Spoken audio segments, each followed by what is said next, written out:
Unfortunately, in MMA, there's really a lot of heartbreaking stories, and today's story is no different. We're going into Aleksei Oleinik, the UFC fighter who is now really just fighting to survive, fighting for a paycheck. Aleksei Oleinik kind of first made it into the mainstream for hardcore fans, at least, when he welcomed back Mirko Cro Cop to MMA. The legend in Pride, who was coming off back-to-back K1 kickboxing world Grand Prix titles at the time. Alexey Oleinik was personally riding a 8-fight winning streak going into this fight. He had 50 wins, 9 losses, and 1 draw, with 48 wins coming by way of submission. And as we would find out in this fight, he was known for some pretty unorthodox ones, as he beat the legendary Mirko Cro Cop by scarf hold, of all things. I remember watching this fight and seeing the result and just thinking, wow, this guy's 35 years old, he's got 60 fights, and he's probably not going to make it into the UFC. I can't believe he could amass that kind of record and not even make it to the UFC. Like, it just sounded like a tragic story already right there. But fortunately enough for Aleksei Oleinik, his celebrations weren't over. He actually got signed to the UFC shortly after this. Alexei introduced his deep bag of submissions to fight fans in the UFC, earning 5 Performance of the Night bonuses, and 7 out of 9 wins coming by way of submission. He gained a lot of notoriety specifically for showing off the Ezekiel choke for the first time in the UFC, and he would actually show it quite a few times inside of the promotion, with his most notable wins coming off of former K1 kickboxing champion Mark Hunt and former UFC heavyweight champion Fabricio Verdum. Alexei became a fan favorite because of these submission wins, but, the ride could only go for so long when you're 35 years old when you enter the UFC, and, it's a young man's game. At heavyweight, guys could get away with, being older and staying in the division because you don't have to really carry too much speed as a heavyweight, but age catches up to everybody.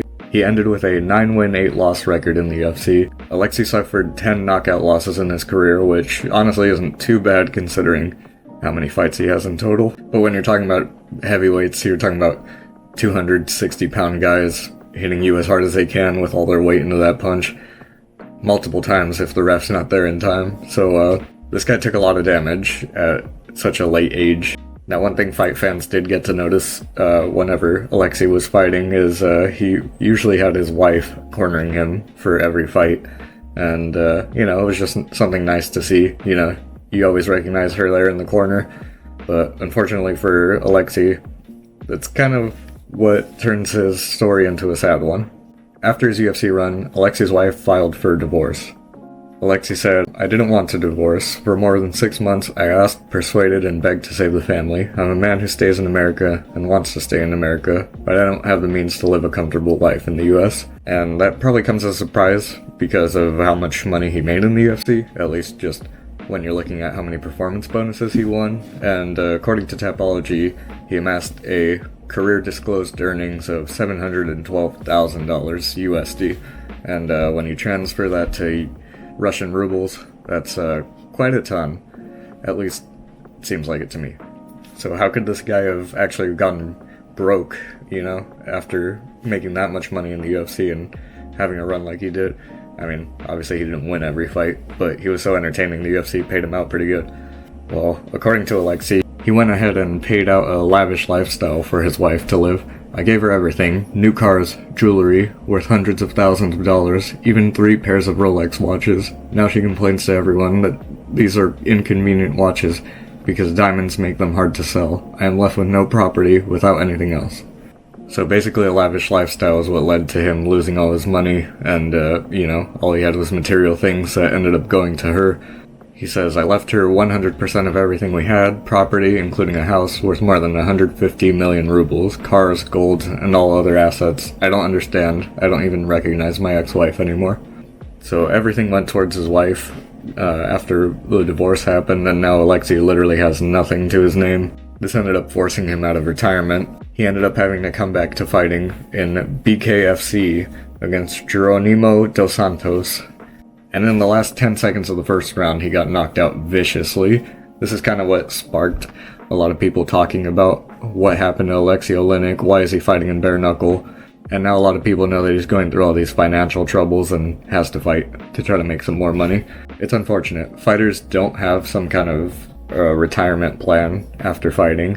You know, they have to put some money aside into some kind of business that they could keep running after fighting. They don't have a pension or anything, at least not yet. There's no Ali Act like in boxing for MMA yet. So yeah, these guys have to come up with something to keep trying to make money. They gotta keep grinding. If it wasn't for divorce, he would have probably had that option, but now he has to just keep trying to fight. I don't know how much he's making at BKFC. I don't think it was publicly disclosed. It's just really sad to see the state that he's in. So his wife did publicly say that apparently he cheated on her and that's what led to the divorce, but he thinks that he doesn't have an income now due to being so old and not wanting to fight because of his health, and that can't support the lavish lifestyle that she wants. It just seems like a really nasty end to the relationship that was really in the public eye for MMA fans, at least in the corner. It's not like we knew every detail about their marriage. It just looked really wholesome, and it's just sad to see the way that it went, especially he entered the UFC as such an old dog, and you root for a guy that's an old guy in a young man's sport. I really hope for the best for Aleksei. I mean, it's unfortunate. I hope he could become a coach and rather make some money doing that. I mean, he's got stupid experience, over 60 fights overall, and I don't think he needs to fight. I think he could get some kind of investor, get a gym going, and just focus on coaching the next generation of fighters. I don't see why he has to try to make a quick bag off of fighting. I think it would be a lot more beneficial if he focused on his school. So that's the story for today. There's a lot more tragedies in the MMA sphere that I do want to cover, and this is just the first of many. So that's pretty much it for today.